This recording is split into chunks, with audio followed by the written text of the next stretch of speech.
talking about hypermobility of the shoulder. So this plays off the video that I just did about sensation seeking, and I just wanted to give you like a real-time example.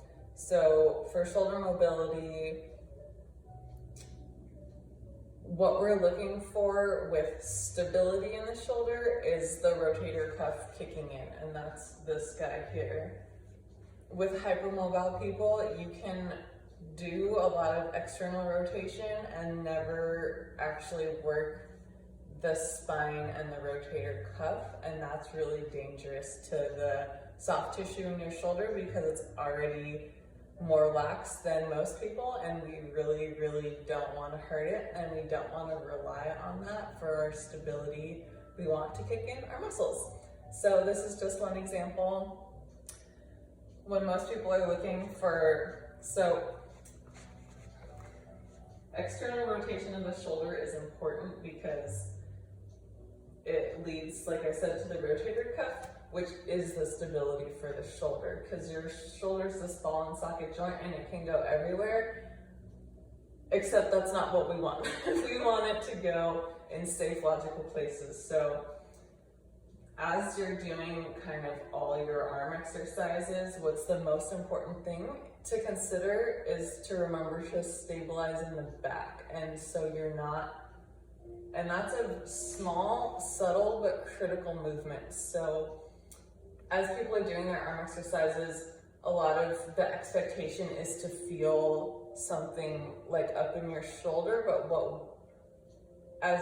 for hypermobility, you need to put logic onto your exercising. And so you're doing these shoulders, say you were doing a row, like you're looking, a lot of people start to feel the row up in their arms, but what we really want is to kind of lock our arms in when we're doing a lot of upper body moves and use the back instead, which you have to think into because it's not gonna come naturally because you can't really perceive it until it's focused and directed.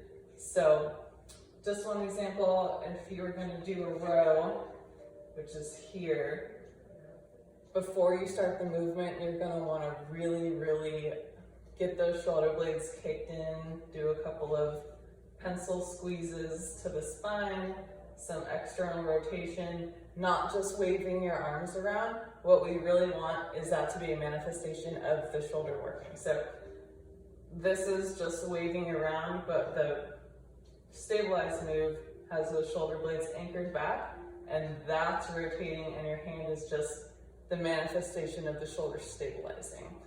So as you go through your upper body moves, as a hypermobile person, it's your responsibility to apply this logic and this sensible range of motion to what you're doing. If you feel like, wow, I can just do all this crazy stuff, but I'm kind of hurt and it doesn't really feel like I would expect it to after, I'm not getting as strong as I thought, I'm kind of worried about the joint, those are all good indicators that it's time to reconsider and maybe find a practitioner that's familiar with hypermobile exercising, do some research on your own, but the concept stands that with all of the ranges of motion, you could go until you feel pain, and there's this giant middle of the spectrum where most people are safely exercising, and we need to be too.